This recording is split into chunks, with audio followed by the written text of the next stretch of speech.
The micro-investing world, like Raiz, has made starting your investment journey incredibly easy.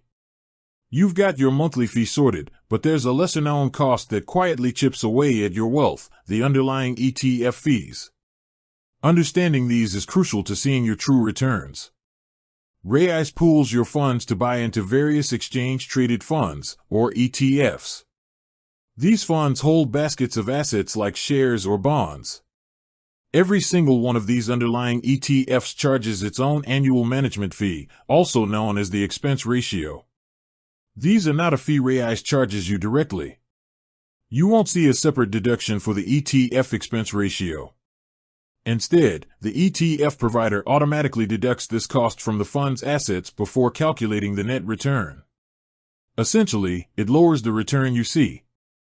Think of it like this: if an ETF earns a 10% return, but has an expense ratio of 0.5%, your return is effectively 9.5%. Now, 0.5% might sound tiny. But here's the key: compounding. Over 30 years, even a small difference in fees can translate to tens of thousands of dollars in lost gains. That money you lost to fees is money that would have been reinvested, earning its own returns.